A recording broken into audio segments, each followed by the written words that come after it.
Hello friends, आप लोगों का इस नई वीडियो में स्वागत है। आज की हम अपनी इस नई वीडियो में एक नया चैप्टर स्टार्ट करने वाले हैं जिसका नाम है जर्नल, राइट। और क्लास 11 के स्टूडेंट्स के लिए ये चैप्टर सबसे ज़्यादा ज़रूरी होता है क्योंकि यहाँ से ही एक प्रॉपर बेस तैयार होता है क्लास 12 के लिए, राइट। इस चैप्टर से ही हम हमारे जो आगे आने वाले चैप्टर्स है लाइक लेजर पोस्टिंग हो गया, ट्रायल बैलेंस हो गया, ये सारे चैप्टर्स जो हैं वो यहाँ से ही रेडी होते हैं, यहाँ से एक बेस प्रिपेयर होता है, फिर उसके बाद जाके हम वहाँ तक पहुँचते हैं, राइट। तो सबसे पहले हम समझते हैं कि जर्नल क्या होता है।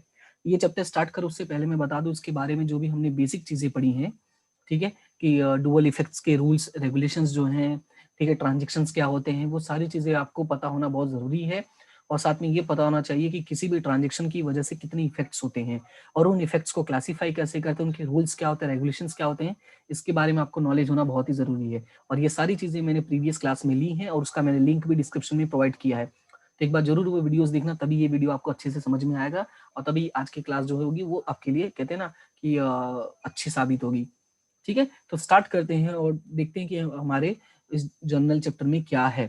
तो बेसिकली यहाँ से हम सीखने वाले हैं कि कोई भी एंट्री का यानी जो भी ट्रांजेक्शन्स होते हैं हमारे डेली लाइफ के, उनकी हम जर्नल एंट्रीज कैसे करते हैं, क्या उनकी हम जर्नल एंट्रीज कैसे करते हैं। देखो, ट्रांजेक्शन्स हो गया, आप सबको सब कुछ याद नहीं रहता है, तो उसको कहीं ना कहीं नोटबुक में लिखना बहुत ही जरूरी होता है। देखो, एक छोटा सा मैं एग्जांपल देता हूँ। एक किसी छोटे से शॉप पे भी चले जाओ, ठीक, कोई भी छोटा सा शॉप, अगर तुम वहां पे एक 24 घंटे से रहते हो, सिर्फ 24 आवर्स के लिए, ठीक है, सच में जाके मत चले जाना, बट ट्राई करना चाहो तो 1 घंटे 1.5 घंटे जा सकते हो, राइट। अगर तुम 24 आवर जाते हो किसी भी शॉप में और देखोगे, तुम्हें एक बात पता चलेगा कि दिन में बहुत सारे ट्रांजेक्शन होते हैं। और अगर मैं फिर तुम्हें अगले दिन पूछता हूँ कि मुझे ये बताओ कि मॉर्निंग से लेके इवनिंग तक, राइट, ज्यादा नहीं, मॉर्निंग से लेके इवनिंग तक में जितनी भी ट्रांजेक्शन हुए, तुम मुझे उनके बारे में इंफॉर्मेशन प्रोवाइड करो, तुम्हारे लिए ये पॉसिबल नहीं होगा। क्यों पॉसिबल नहीं होगा? क्योंकि हमारा जो माइंड है वो एक लिमिटेड होता है, हमारा माइंड की जो कैपेसिटी है वो एक लिमिटेड है कि वो सब कुछ चीजें याद नहीं रख सकता। इसी वजह से हमारे टीचर्स कहते हैं, बेटा जब मैं कुछ बताऊं तो उसको नोटबुक में लिख लिया करो, उसको नोटबुक में लिख लिया करो, नहीं तो भूल जाओगे। ये रीजन होता है, राइट, कि हम सब कुछ याद नहीं रख सकते। सो दैट्स वाई हम क्या करते हैं, जो चीजें हमें नहीं याद रहती हैं उनको हम क्या करते हैं, लिखते जाते हैं। अब बात बिजनेस की करते हैं, तो बिजनेस में अगर कुछ भूल गए तब तो बहुत रिस्क है, प्रॉफिट लॉस की बात होती है, पैसे की बात होती है, तो वहां तो याद रखना सब कुछ बहुत ही जरूरी है। तो अब सिचुएशन क्या है कि डे टू डे लाइफ में बहुत सारे ट्रांजेक्शन्स होते हैं और सारे ट्रांजेक्शन्स को याद करना पॉसिबल नहीं है, क्या याद करना पॉसिबल नहीं है। और इसी वजह से हम क्या करते हैं, उनको क्या करते हैं, रिकॉर्ड करते हैं, राइट। हम क्या करते हैं, उनको रिकॉर्ड करते हैं। हालांकि रिकॉर्ड करने का मतलब ऐसा नहीं है कि हम प्रॉपर बुक बनाते हैं, नहीं नहीं, हम क्या करते हैं, हम रिकॉर्ड करते हैं लेकिन किसी रफ नोटबुक में, किसमें, किसी रफ बुक में। बात समझ में आया? तुरंत ही हम क्या करते हैं, रफ बुक में रिकॉर्ड करते हैं। अगर इसको समझाऊं मैं सिंपल, जैसे स्कूल में होता है कि जब हमारे टीचर्स हमें बोल बोल के लिखवाते हैं, जैसे आंसर्स वो डिक्टेट करते हैं और हमें फटाफट लिखना होता है, तो हम कभी भी अपनी फेयर नोटबुक में नहीं लिखते, यानी जो हमारी प्रॉपर नोटबुक होती है उसमें नहीं लिखते। हम एक छोटा सा नोटबुक अलग से साइड में रखते हैं जिसको हम रफ नोटबुक बोलते हैं, और उस रफ नोटबुक में ही हम सारी चीजें लिखते रहते हैं ताकि घर पे जाके उसको अच्छे से प्रॉपर नोट बना सके, राइट। अगर हम उसी में, अगर जो हमारी प्रॉपर नोटबुक है उसमें लिखने जाएंगे तो डेफिनेटली कुछ ना कुछ मिस हो जाएगा क्योंकि सामने वाला फटाफट डिक्टेट करता है। In same way daily transaction इतने सारे होते हैं कि प्रॉपर वे में लिखना पॉसिबल नहीं है। तो हम क्या करते हैं, सारे ट्रांजेक्शन को तो रिकॉर्ड करते हैं लेकिन हम रिकॉर्ड कहाँ करते हैं, रफ बुक में करते हैं। आई होप कितना समझ में आपको आ रहा होगा। अब बात यह है कि रफ बुक में रिकॉर्ड करते हैं तो सर फिर करना क्या है, अगर जब रफ बुक में रिकॉर्ड करना है तो फिर टेंशन किस बात की टेंशन है? टेंशन ये है, सबसे पहले इसके लिए तो आपको क्या पता होना चाहिए, प्रिंसिपल ऑफ डुअल इफेक्ट। क्या पता होना चाहिए? प्रिंसिपल, ठीक है, ऑफ डुअल इफेक्ट। सबसे पहला नॉलेज जो है आपका वो ये होना चाहिए कि आपको प्रिंसिपल्स ऑफ डुअल इफेक्ट के बारे में पता होना चाहिए कि डुअल इफेक्ट का प्रिंसिपल क्या है, रूल्स क्या है। इसका बेनिफिट क्या होगा कि जब हमें ये पता होगा तो जो भी दो अकाउंट रिलेटेड होते हैं, राइट, तो जो टू अकाउंट्स जो होते हैं हमारे, ठीक है, मैंने बताया ना हर ट्रांजेक्शन में दो अकाउंट होते हैं, तो जो भी दो अकाउंट जो एसोसिएटेड होते हैं उसको हम प्रॉपर वे से सेपरेट करके उन पे हम रूल अप्लाई कर सकते हैं। तो याद रखना कि प्रिंसिपल अप्लाई करके हमें जो टू अकाउंट एसोसिएटेड होते हैं उनको क्या करना होता है, हमें ये देखना होता है कि कौन सा पर्सन बेनिफिट ले रहा है और कौन सा पर्सन बेनिफिट दे रहा है। जैसे the person who is getting the benefit, right, who is getting benefit और कंसिडरेशन, ओके। या तो हमें ये चेक करना होता है हु इज गिविंग क्या, बेनिफिट और कंसिडरेशन, हमें ये पता चल जाएगा। फिर जब हमें ये पता चल जाएगा तो उसी के बेस पे हम क्या करेंगे, अपना हम रूल अप्लाई करेंगे। कौन सा रूल अप्लाई करेंगे, golden rule, apply the rule. कौन सा रूल अप्लाई करेंगे, गोल्डन रूल, जिसकी वजह से हम क्या करेंगे कि कौन सा अकाउंट डेबिट होगा और कौन सा अकाउंट क्रेडिट होगा, हमें ये पता चल जाएगा। बात समझ में आया? यानी कि जब भी हम जर्नल एंट्री स्टार्ट करते हैं तो उसके लिए ये चीजों का हमें नॉलेज होना बहुत जरूरी है।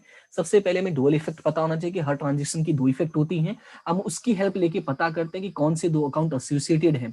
फिर जब हमें पता चलता है कि 2 अकाउंट कौन से एसोसिएटेड हैं तो उस पर हम अप्लाई करते हैं, हम ये चेक करते हैं कि कौन सा अकाउंट बेनिफिट ले रहा है या बेनिफिट दे रहा है, राइट। हमें ये पता करना होता है। उसके बाद हम चेक करते हैं कि हमारा रूल क्या है, हम अपने रूल्स को अप्लाई करते हैं कि जो अकाउंट डेबिट होगा वो डेबिट करेंगे और जो अकाउंट क्रेडिट होगा वो हम क्रेडिट करेंगे। बात समझ में है? तो ये ऐसा एक प्रोसेस होता है।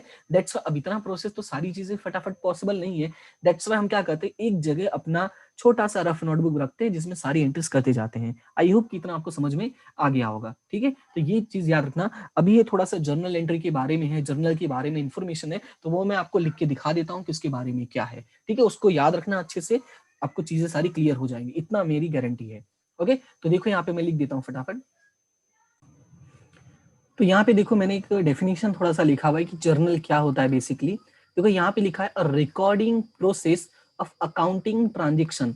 बेसिकली क्या है कि हम क्या करते हैं, जो भी हमारे डेली के ट्रांजेक्शन्स होते हैं उनको हम क्या करते हैं, रिकॉर्ड करते हैं। और that process is done basically based on rules of debit and credit. अब सवाल है कि ये सारी एंट्रीज कैसे करेंगे, तो हमें पता है कि अकाउंट के अपने रूल्स और रेगुलेशंस है, तो we have to follow that rules and regulations of debit and credit. Without following the rules of debit and credit you cannot make any entries, right। अब अगर रूल है, रेगुलेशन है, तो हमें उनको प्रॉपर फॉलो करना होगा। और हम फॉलो करने के बाद हमारी जो एंट्री होती है वो हम फर्स्ट बुक में करते हैं और उसी बुक को हम क्या बोलते हैं, जर्नल बोलते हैं। I hope this point is very clear कि it is a recording process, right. अब रिकॉर्डिंग प्रोसेस है किस चीज की, तो अकाउंटिंग ट्रांजेक्शंस की। बेसिकली ये जो अकाउंटिंग ट्रांजेक्शंस होते हैं, एंट्रीज होती हैं, वो किस पे बेस्ड होंगे, rules of debit and credit.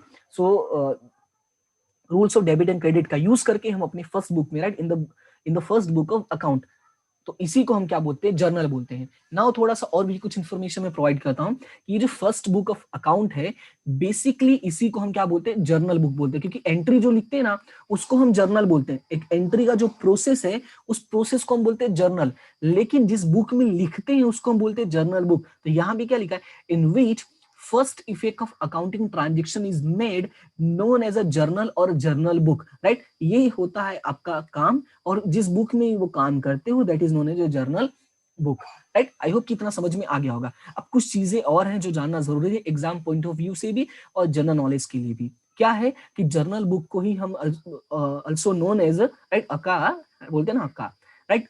क्या बोलते हैं इसको, fundamental book of double entry system। So you have to remember it is also known as the fundamental book of double entry system, या कभी कभी हम इसे बोलते हैं ओरिजिनल एंट्रीज, राइट। अब सवाल है कि इसको fundamental book of double entry system क्यों बोलते हैं, क्योंकि ये जितने भी हमारे बिजनेस में ट्रांजेक्शन्स होते हैं, जितने भी ट्रांजेक्शन्स होते हैं, जो भी चीजें होती हैं, इन सबके बेस पे ही, राइट, इन सबके बेसिस पे ही हम क्या करते हैं, रिमेनिंग अकाउंट्स प्रिपेयर करते हैं। जितने भी अदर अकाउंट्स प्रिपेयर होते हैं तो ये सभी के लिए क्या डिसाइड होता है, ये बेस डिसाइड होता है for the remaining books of account. यानी यहीं से हम क्या करते हैं, सबसे पहले लेजर पोस्टिंग करते हैं, मतलब अलग, सॉरी नॉट लेजर पोस्टिंग, सबसे पहले हम सब्सिडरी बुक्स बनाते हैं, यानी अलग अलग बुक्स में एंट्री करते हैं। फिर उसके बेस पे हम क्या करते हैं, लेजर पोस्टिंग, पोस्टिंग के बेस पे ट्रायल बैलेंस, फिर ट्रायल बैलेंस के बेस पे हम बैलेंस शीट बनाते हैं। तो इतना सारा प्रोसेस हम कहाँ से करते हैं, सिर्फ यहाँ से।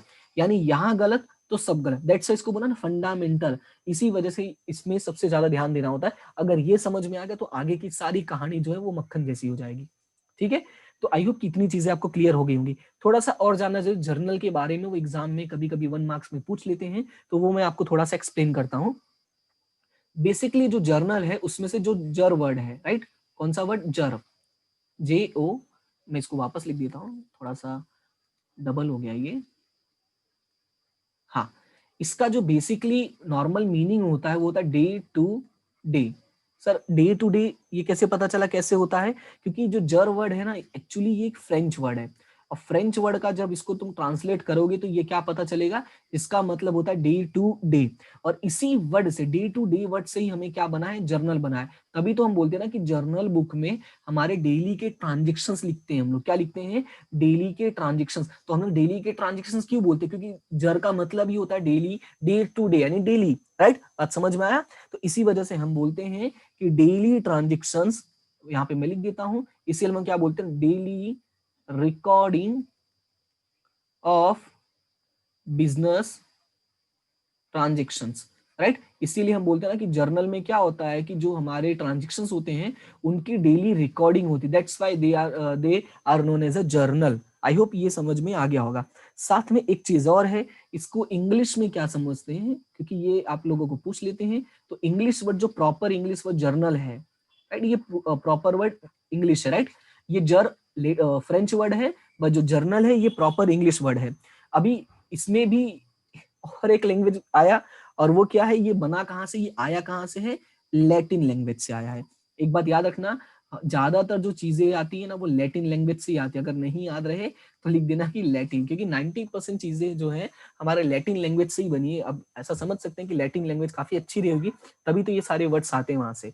तो बेसिकली ये क्या है, लैटिन लैंग्वेज है, जिसका मतलब क्या होता है, अब लैटिन लैंग्वेज में इसका मतलब होता है एक सिंपल नोट, क्या, एक सिंपल नोट, या एक बोल सकते हैं एक सिंपल डायरी।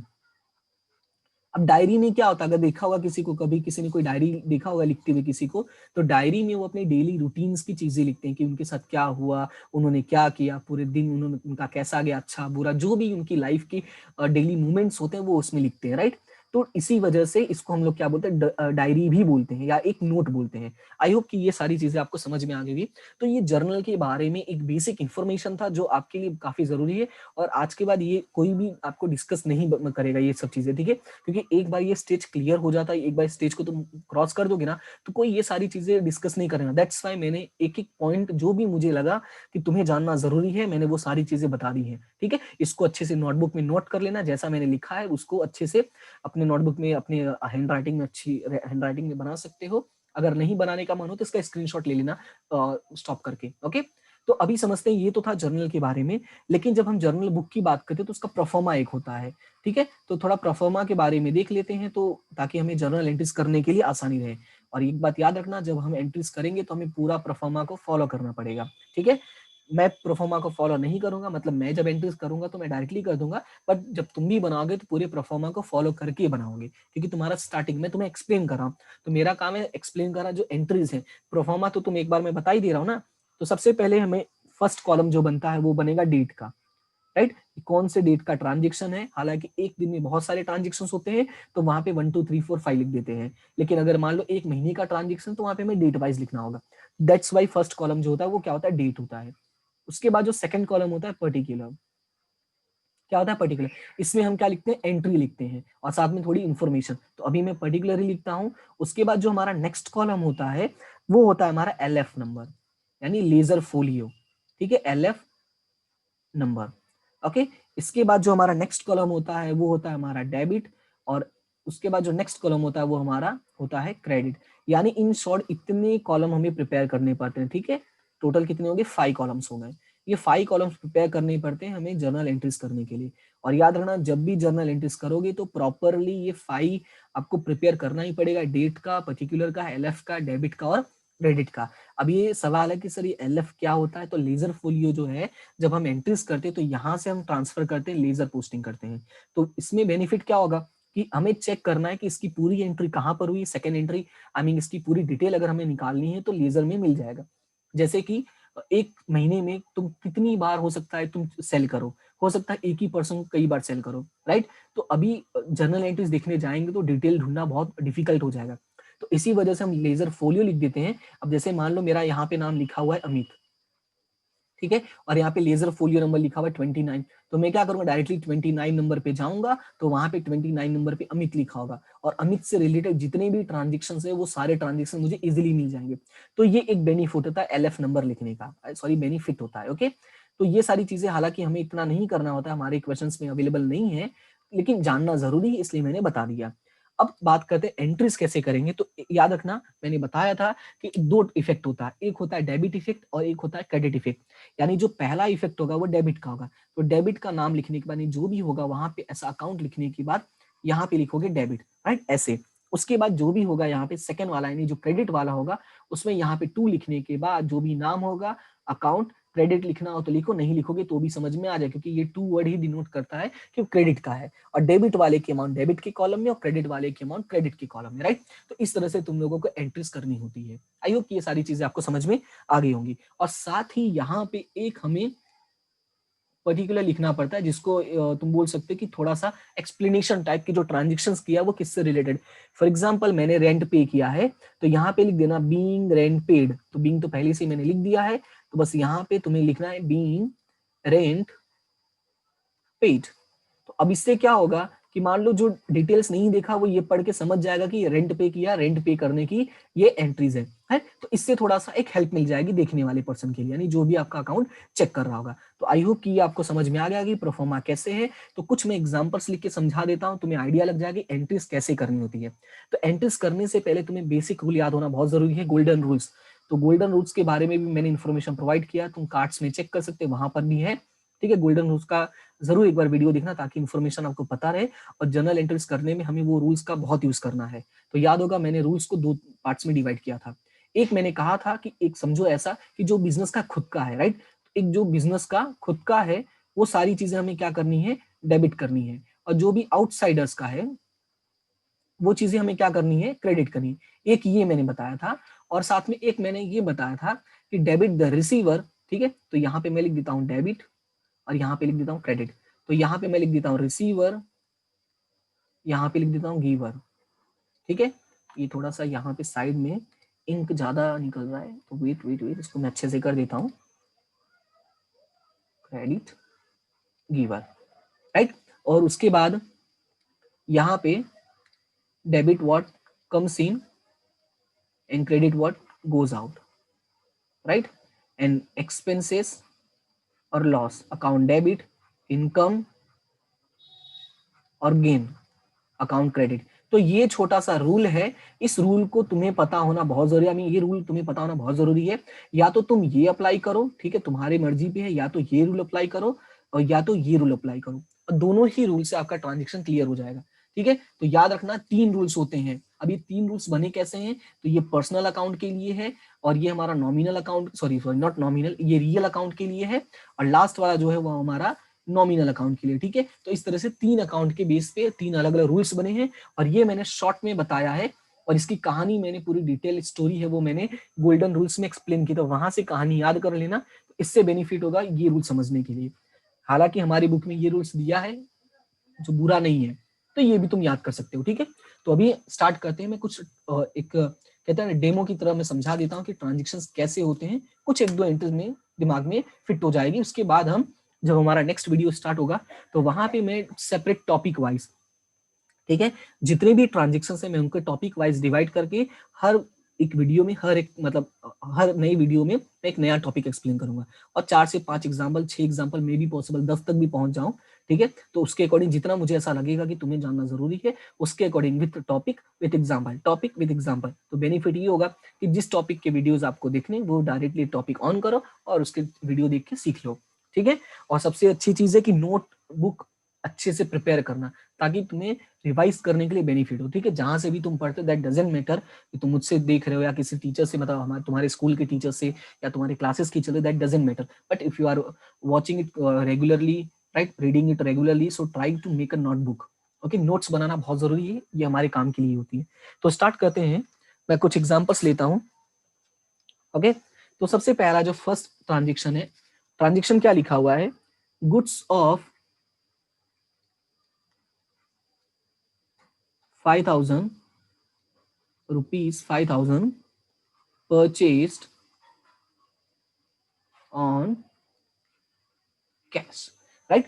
तो सबसे पहले ये पता करो कि 2 इफेक्ट कौन कौन से, एक तो हमने परचेस किया है और एक हमने कैश में परचेस किया, यानी परचेस किया होगा तो गुड्स हमारे पास आ रहा होगा एंड कैश हमारे पास से जा रहा होगा। नाउ ट्राई टू अंडरस्टैंड कि ये जो परचेस और ये कैश दोनों के दोनों हमारे कौन से अकाउंट है, रियल अकाउंट है, और रियल का रूल क्या होता है, comes in account debit and goes out account credit. तो यही रूल अप्लाई करो। हमने परचेस किया है ना, तो सबसे पहले नाम लिखोगे परचेस का, क्योंकि परचेस अकाउंट क्या होगा, डेबिट होगा। सर पता कैसे चला, क्योंकि तुमने परचेस किया है तो गुड्स कम सीन हो रहा है, राइट। देखो यहाँ पे ये रूल अप्लाई किया मैंने, गुड्स परचेस किया है तो परचेस की वजह से हमें पता चला ये रियल है और कैश भी हमारा रियल है। ऐसे पता चला कि परचेस हमारे लिए क्या कम सीन हो रहा है, तो परचेस अकाउंट डेबिट, ओके। और हमारे पास से क्या जाएगा, कैश। तो यहाँ पे लिखूंगा मैं टू कैश अकाउंट। अब अमाउंट जो है वो अमाउंट तुम्हें लिखना है डेबिट क्रेडिट में करके, तो यहाँ पे 5000 हो जाएगा और यहाँ पे भी 5000 हो जाएगा। अब याद रखना प्रॉपर वे में तुम्हें पूरा प्रोफोर्मा प्रिपेयर करना है, यहाँ डेट का, पर्टिकुलर का, फिर एलएफ का, डेबिट का और क्रेडिट का, तब तुम्हें इंटरेस्ट करनी है। ये मैं तुम्हें से एक्सप्लेन कर रहा हूँ, दैट्स व्हाई मैं डायरेक्टली बता दे रहा हूँ।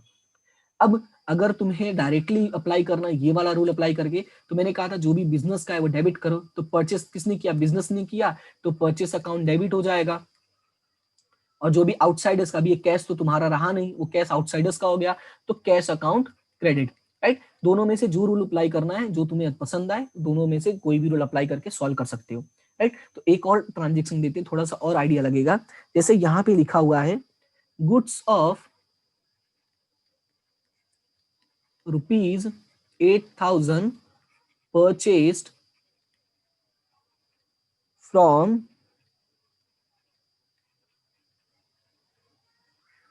नंदन, राइट। क्वेश्चन में क्या लिखा हुआ है कि goods of ₹8,000 purchase from Nandan. Now understand कि यहाँ पे अभी देखो, सबसे पहले मैंने कहा था दो इफेक्ट फाइंड आउट करना है। पहला तो हम लोगों ने गुड्स परचेज किया है, अब क्वेश्चन में कहीं भी कैश वर्ड नहीं लिखा, इसका मतलब कैश में पेमेंट तो नहीं किया है। साथ में एक ये नाम दे दिया है नंदन। तो याद होगा जब मैंने बताया था कि हाउ टू फाइंड कि क्रेडिट ट्रांजेक्शन है, डेबिट सॉरी कैश ट्रांजेक्शन है, आई मीन क्रेडिट ट्रांजेक्शन है, कैश ट्रांजेक्शन है, तो वहां पे मैंने रूल समझाया था कि अगर किसी पर्सन का नाम दिया हुआ है, राइट, अगर किसी पर्सन का नाम है और कहीं भी कैश वर्ड मेंशन नहीं, पूरे क्वेश्चन में कहीं भी कैश वर्ड मेंशन नहीं है, तो हम समझ जाएंगे कि ये कौन सा ट्रांजेक्शन है, क्रेडिट ट्रांजेक्शन। क्योंकि बेसिकली हम किसी का नाम याद क्यों रखते हैं, क्योंकि हमें उससे पैसे या तो लेने हैं या तो देने हैं। समझ में आया। हम किसी का नॉर्मली नाम क्यों याद रखते हैं, जब हमें कुछ लेना है देना होता है तभी याद रखते हैं। मान लो रास्ते पे कोई मिला, तुम्हें कुछ दे के चला गया, तुमने उससे पैसे लिए, उसको दिए, तो तुम याद क्यों रखोगे। हाँ, लेकिन किसी को पैसे देने हैं तो तुम जब भी उसका चेहरा देखोगे तो सारी मेमोरीज याद आ जाएंगी, यार इससे मैंने सामान परचेस किया था। दैट्स वाई लोग नाम याद रखते हैं कि हाँ हमें इससे पैसे लेने हैं, चेहरा याद रखते हैं, राइट। तो अभी ट्रांजेक्शन की बात करते हैं।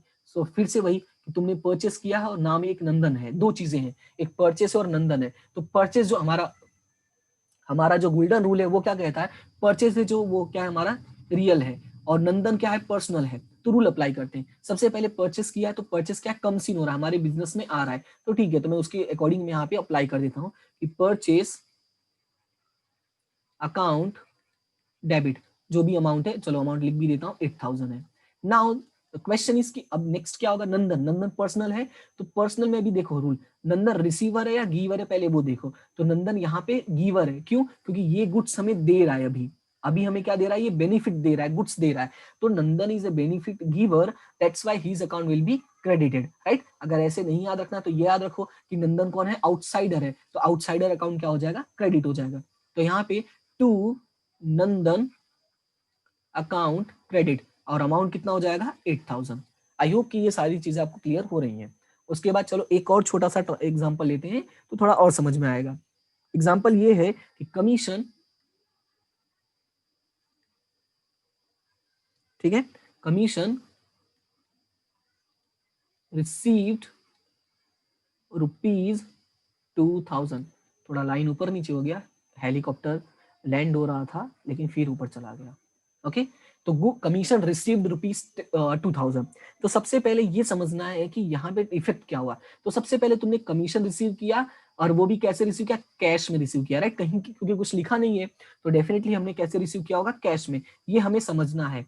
अभी ध्यान से समझो, कमीशन, कमीशन क्या है, देखो यहाँ पे सबसे पहले तो ये नॉमिनल अकाउंट है कमीशन, क्योंकि इनकम या एक्सपेंस होगा, लेकिन यहाँ पे रिसीव वर्ड लिखा है तो हमें पता चल गया ये क्या है, इनकम है।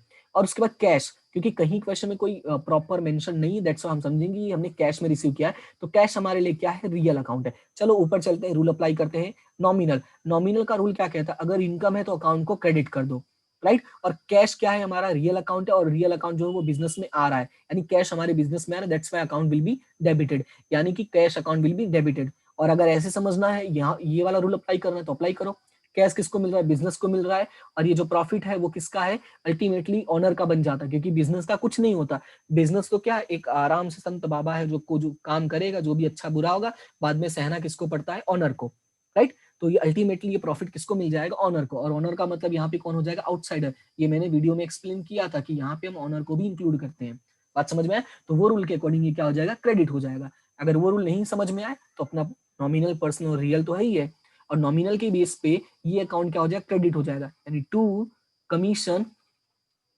Account credit, right. और अमाउंट कितना है, 2000। तो डेबिट क्या होगा, डेबिट हो जाएगा कैश, क्योंकि कैश क्या कम्स इन बिजनेस, तो cash account debit, right. I hope कि ये सारी चीजें आपको समझ में आ गई होंगी। अब इसी के साथ एक और हम ट्रांजेक्शन बनाते हैं, ठीक है। तो वो ट्रांजेक्शन मैं यहाँ पे ही बना रहा हूँ ताकि ये इसी के नीचे रहे और आपको क्लियर दिखाई दे। ट्रांजेक्शन ये है कि वेजेस पेड रुपीज 1500, राइट। हम लोगों ने क्या किया, पे किया, वेजेस पे किया है। तो अब यहाँ पे समझो वेजेस क्या हमारे लिए एक्सपेंस है, क्यों, कैसे पता चला, क्योंकि हम लोगों ने पे किया है। कैसे पे किया, कैश में। तो एक तो आया wages that is nominal account क्योंकि एक्सपेंस है, और एक आया cash that is real account. दो चीजें पता चल गई। Identify the transactions dual effect. मैंने कहा था ना कि सारे रूल्स एंड रेगुलेशंस पढ़े रहोगे तो ये जो जर्नल एंट्रीज है it will be very easy for you, right. सबसे पहले ट्रांजेक्शन को पढ़ो और दो इफेक्ट फाइंड आउट करो। अगर दो इफेक्ट फाइंड आउट नहीं कर पा रहे हो तो कोई एक इफेक्ट फाइंड आउट करो, और उस एक इफेक्ट के बाद सोचो कि दूसरा इफेक्ट पॉसिबल क्या है। जैसे तुमने एक्सपेंस पे किया है, तो एक्सपेंस कैसे पे किया होगा, कैश में या चेक में।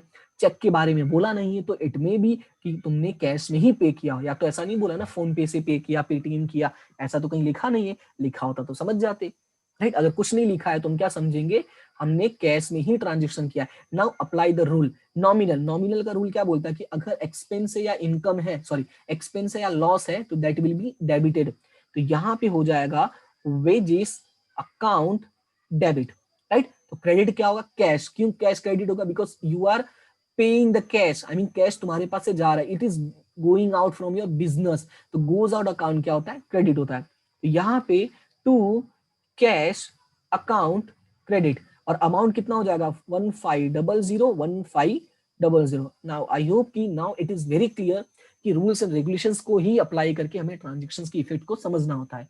अब इस आज के लिए हम इतना ही करते हैं। नेक्स्ट वीडियो में मैं और एग्जांपल्स लेकर आऊंगा। मैंने कहा ना टॉपिक वाइज, ये तो सिर्फ फॉर्मेट एक्सप्लेन करना था और समझाना था कि हमें रूल्स और रेगुलेशंस को पढ़ना जरूरी है और उन्हीं के बेस पे हमें ट्रांजेक्शंस करने हैं, राइट। अभी जो हमारा नेक्स्ट वीडियो होगा वहां पे मैं और भी चीजें आपको एक्सप्लेन करूंगा और भी चीजें समझाऊंगा, तो वहां से आपको एक आइडिया लगेगा कि हमें करना कैसे, पढ़ना कैसे है, ठीक है। और जितने भी तरह के नियम्स होते हैं, जितने भी तरह के रूल्स एंड रेगुलेशंस होते हैं, वो सारी चीजें मैं आपको एक्सप्लेन कर दूंगा।